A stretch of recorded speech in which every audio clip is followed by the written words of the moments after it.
켈트 신화. 여기 이제 대표적인 게 트리스탄과 이솔데 로미오와 줄리엣이죠. 이것은 어떻게 되느냐. 남녀가 사랑을 하면서 이 두 집안, 두 나라를 화해시키기 위해서 결국 두 연인이 희생당해요. 그리고 그 화해는 보통 성공을 합니다. 그러면 이제 진짜 우리나라는 이것도 저것도 안 돼요. 결국 낭랑공주는 자명걸 찢었습니다. 그러나 그 이상 못하죠. 조국을 완전히 배반하지 못하고 친정을 완전히 배반하지 못하고 자명걸 찍는데 끝나죠. 그리고 이제 아버지한테 죽임을 당합니다. 호동왕자는 낭랑공주가 그렇게 죽어서 슬퍼했던가요? 엉엉 울고 후회하고 영원히 못 잊고 그랬던가요? 아닌 것 같죠? 결국 나중에 왕위 다툼에서, 권력 다툼에서 몰려서 죽습니다. 호동왕자도요. 행복하게 죽지 못합니다. 이 낭랑공주 이야기를 현대화한 것이 쉬리입니다. 그래서 쉬리에서 이방희가 유중원과 연애를 하다가 사랑에 빠졌지만 결국은 유중원은 그 북한의 박중근가요? 그 북한 체제도 완전 배반하지 못하고 유중원한테 완전히 모든 걸 주지도 못하는 그대로 정말 참 이 시대의 낭랑공주 눈물이 나죠. 그래서 끝내 유중원이 총을 맞아 죽는 그 정말 참 안타까운 장면이죠.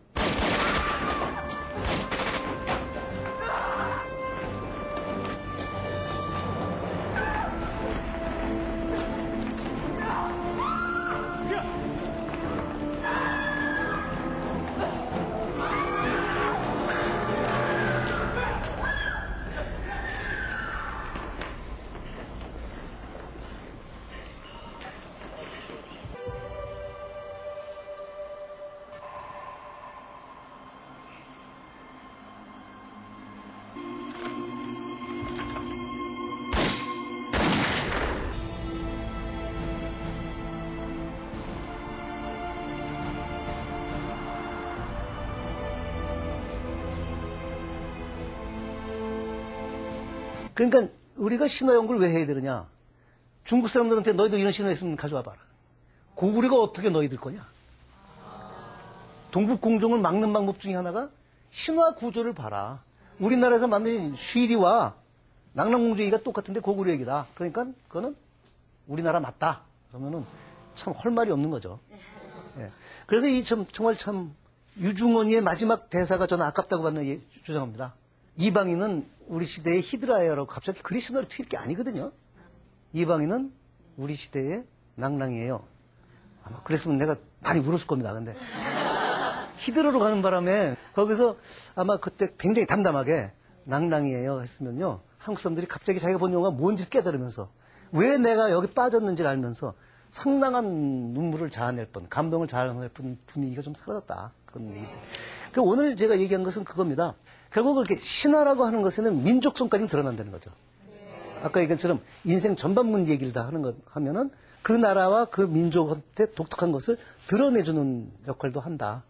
그러니까 오늘은 이제 신화가 우리 현대인에 가지고 있는 의미를 꼭 그리스 신화에 한정된 거라기보다는 전반적인 것으로 이제 풀어서 말씀을 드렸습니다. 그래서 할 얘기 굉장히 많지만 여기까지 해야 될 것 같습니다.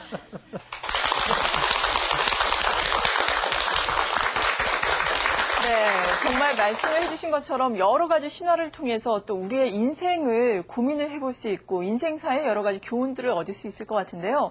물론 한마디로 정의를 하기는 어렵겠지만 신화의 기능을 정의해 주신다면 어떻게 해주시겠습니까? 예, 우선 신화는 보이는 세계에만 존재하는 것이 아니라 보이지 않는 세계에도 존재한다라는 거죠.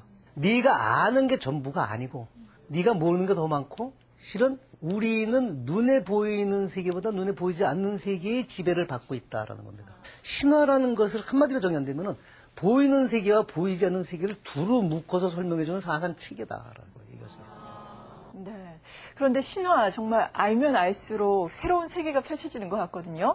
이런 신화를 전문적으로 또 연구하고 학습하는 뭐 학과랄까요? 그런 과정도 있나요? 그래요. 신화학자는 있는데요. 예. 신화학과는 없어요. 아, 왜 그런가요? 이게 이제 한 학문이 고유의 그 학문으로 정립이 되기 위해서는 고유 대상이 있어야 되고 고유 방법론이 있어야 되는데요. 신화가 고유의 대상은 될 수 있겠죠. 그러나 그 신화를 연구하는 방법은 뭐 저처럼 언어학을 하는 사람일 수도 있고 인류학적으로 접근하는 방법, 심리학적으로, 사회학적으로, 역사학적으로, 문학적으로, 종교학적으로 이렇게 다양한 방법이 다 성립이 됩니다. 전 세계에 우리보다 신화 연구가 훨씬 오래된 어떠한 대학을 봐도 신화학과는 없습니다. 그러면 동시에 신화학 박사라는 말이 좀 우스운 거죠.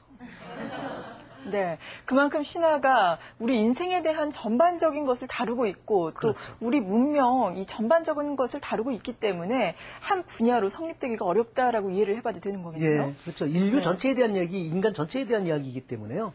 어느 한 분야가 독점할 수가 없다고 얘기하면 좋겠죠. 네. 그런데 신화 이렇게 다양한 이야기를 담고 있고 다양한 상상력을 담아내고 있기 때문에 아이들의 상상력을 키워주기에 상당히 적합한 분야가 아닐까 싶거든요. 예. 이 부분은 어떻게 생각하세요? 절대적입니다. 신화적 상상을 할 수 있느냐 없느냐라는 건데요.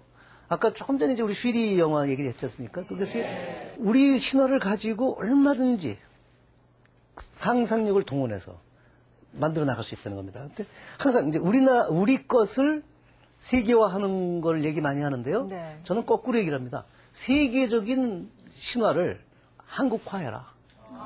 그게 더 재밌다는 겁니다. 가령 신데렐라 얘기나 피그말리온 얘기를 미국식으로 만드니까 프리티 우먼이 되고 영국식으로 만드니까 마이 페어 레이디가 되거든요.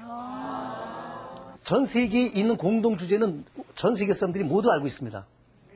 이것을 한국화하면 금방 나가요. 근데 한국적인 걸 세계화하려면 한계가 있죠. 네, 세계적인 것을 또 현대화하면서 예. 우리화시키자. 예, 그렇죠. 좋은 의견이시네요. 그렇죠. 근데 그 시나리오 쓰는 사람들이 신화학자를 안 불러줘요. 네, 이렇게 오늘도 그리스 신화의 세계에 대해서 여러 가지를 알아봤습니다. 내일 이 시간도 저희가 그리스 신화에 대해서 알아보니까요. 내일도 많은 기대해 주시기 바랍니다. TV평생대학 오늘 준비한 순서 여기까지입니다. 고맙습니다. 고맙습니다.